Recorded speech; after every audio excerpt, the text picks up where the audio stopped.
My question is about truth. I know in some aspects we make our own truth. In every aspect. The deeper question is living your truth. For the past year, I feel like I'm living my truth. I'm stepping on the path. But there's this part of me that wants to know where I'm going. And it feels like resistance. Well, So it would be. It would be. What a perfect statement you just made.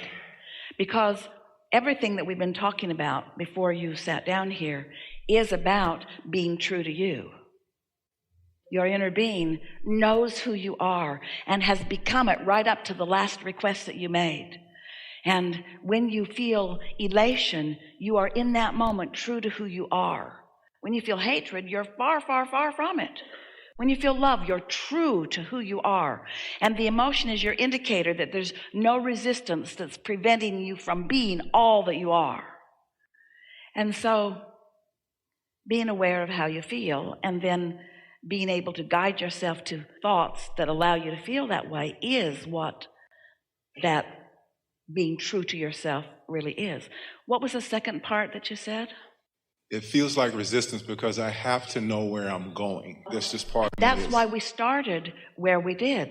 Can you accept, and we're really not wanting to put words in your mouth, but does it make sense? Does it sort of kind of feel logical to you that this vibrational reality really does exist? And so can you find a thought that is satisfying, that everything that you've been asking for is known by your inner being, is known by that vibrational reality, that it's already underway? And can you say gentle, general things such as, I don't exactly know where it's going to be or how it's going to unfold or who's going to be there or even when, but I know for sure that it's going to be good, that it's going to be my truth, that it's going to be satisfying, that it's going to be never ending. It's going to be the reason that I feel good in my life, that it is a never-ending unfolding path. If you can find satisfaction in some of those thoughts, then as it begins to unfold, we're going to give you a scanty analogy. And it's going to be annoying to some of you because it won't feel like it's on a very important topic. But it is such a good demonstration of how this works. And it really speaks to your question. So we're just going to give it to you whether you like it or not.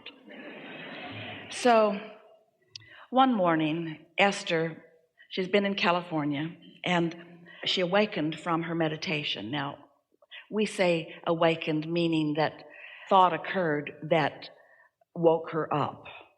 A thought occurred that felt so big.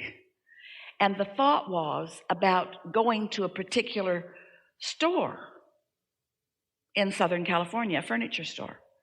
And she laughed to herself because she thought, oh man, I can't get dressed and down there fast enough. And then she thought, I should work on world peace. No. Even she was a little, but the thought was so big. And so she went down and she found some things in this place.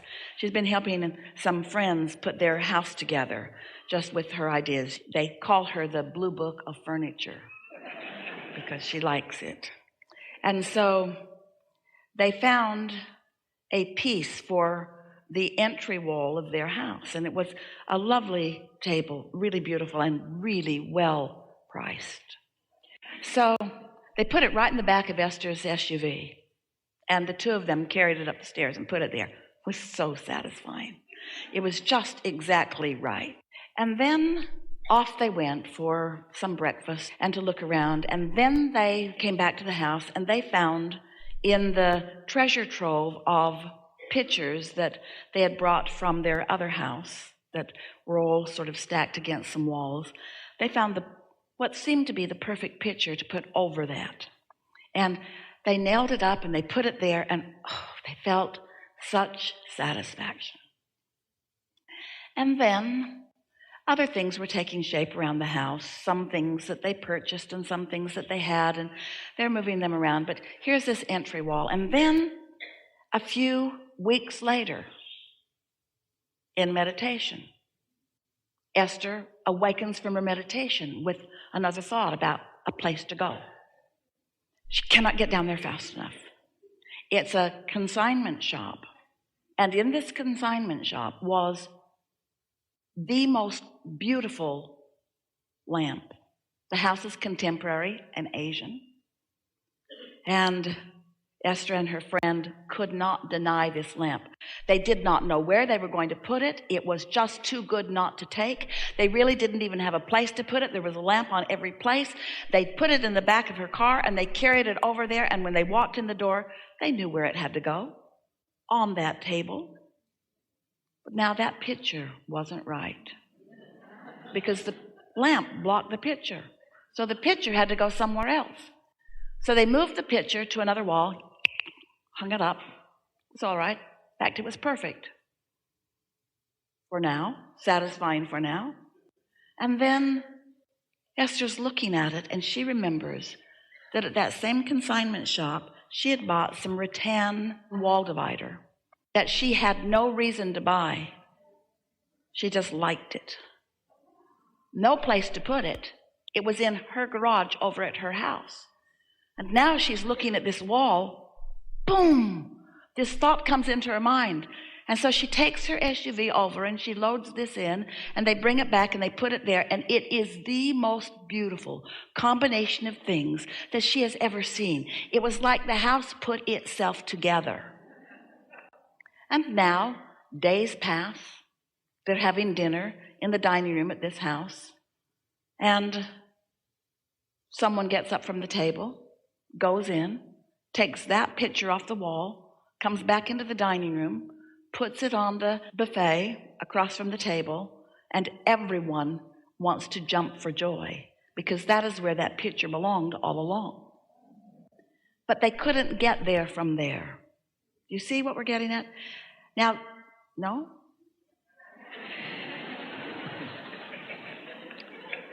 Leave.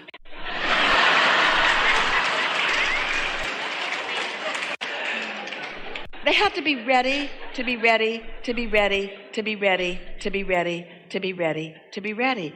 The house may never be done. Things are always in motion. It just gets more and more satisfying. If you had felt how satisfied they were with that table, you would have thought that it would be the end of their purchases. If you had seen the way they were high-fiving each other, you would have thought that they had found world peace. And then if you had felt how they felt when they found that lamp, even though they did not know where they were going to put it, high-fiving again. And then if you had felt how they felt when they put that lamp on that table and moved that picture from behind it, oh, it was so satisfying. They didn't know it wasn't done. It was just satisfying till the next thought came. And when the next thought came, it's like, how did we ever live without that? How did we ever live with that table without that lamp? And how did we ever live with that table with that picture? How did we ever live? That wasn't what they were thinking. They were thinking, oh, look how much better and better and better and better and better and better and better and better and better and better and better, until after a little while, many thoughts start converging. In other words, suddenly you show up at a place where there are several things that you want. Have you ever been to a place where you look and look and look and look and look? Esther used to say, I'm just looking for something to want. And then another time, because your timing is right, because you waited for the inspiration, because your inner being knows what's in your vortex, your inner being knows what you're looking for, your inner being knows how you want it to turn out, your inner being already knows and will give you the impulse to go to the place. And then you go, and then there are several things all in one place that have all been lined up for you. And so Esther's friends will say, oh, we cannot thank you enough for your help with this. And Esther will say, this house is decorating itself. It's like the vortex is already knowing what belongs there, and all we are is in the happy receptive mode getting impulses, and this is the part that we really want you to hear. You get to be in on the discovery and the unfolding. Haven't you wondered, have you been listening to us for a while? Haven't you wondered why we can say you are the creator of your own experience, and then we can also say, and the universe will surprise and delight you? Haven't you wondered how those two things go together?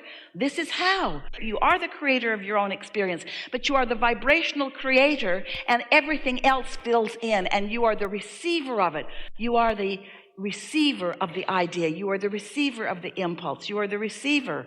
Think about the difference between thinking a thought and receiving a thought. That was tricky. Think about thinking a thought and receiving a thought. When you begin to experience the power of the receptive mode, People will look at you and they will say, you are on fire. It's like you hardly ever make a move that isn't just exactly the right move. And even if it isn't exactly the right move, it's like it inspires you a whole new thing. It's like everywhere you turn, things are clicking into place for you. And you're excited and happy all the time. What are you on?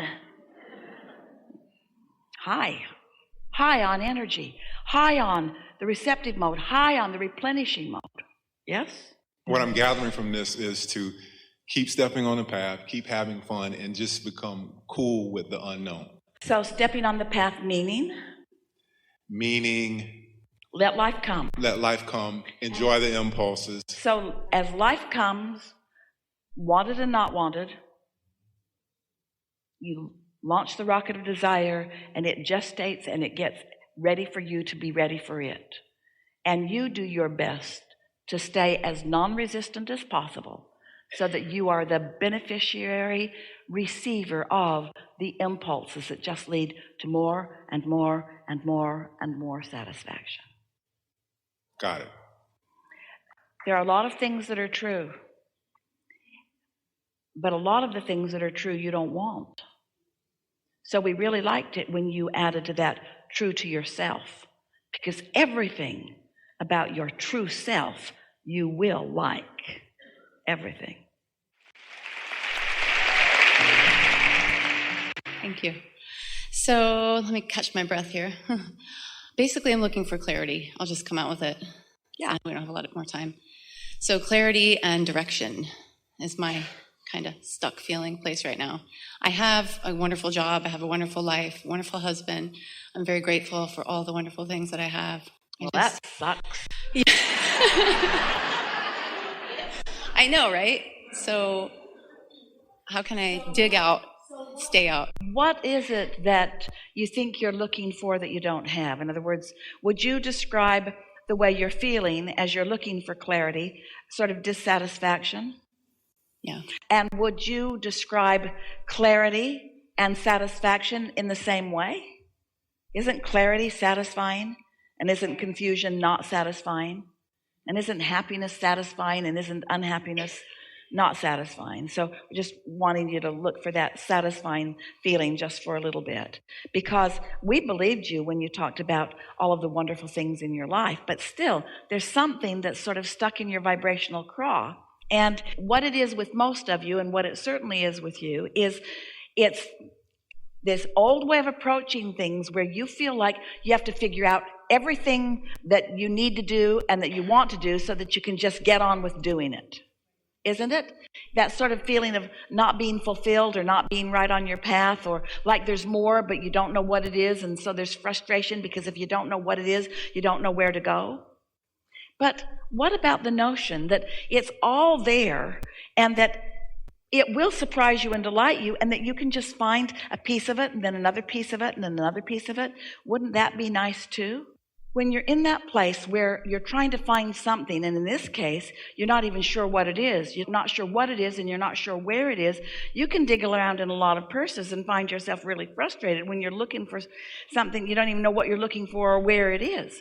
But when you have found your way to your receptive mode, your inner being will present to you a thought that you can receive. And so your inner being will lead you with one thought and another and another and another. Sometimes you're over here and where you want to be is over here. Your inner being will lead you over there and over there and over there and over there and over there and over there and over there, over there and over there and over there and over there and over there and over there and over there and over there and then over there. And you might say, why didn't they just hurry? Because you couldn't hear it. And anyway, you might have, if you've got this knack of satisfaction, you might have had fun over there and over there. That might have been fun over there and over there and over there and over there. Fun over there, fun, satisfying, satisfying, satisfying, satisfying, satisfying, satisfying, satisfying, satisfying, satisfying. Just because you're in this satisfying mode doesn't mean you'll go directly there, because sometimes what you're wanting to rendezvous with over there isn't over there yet.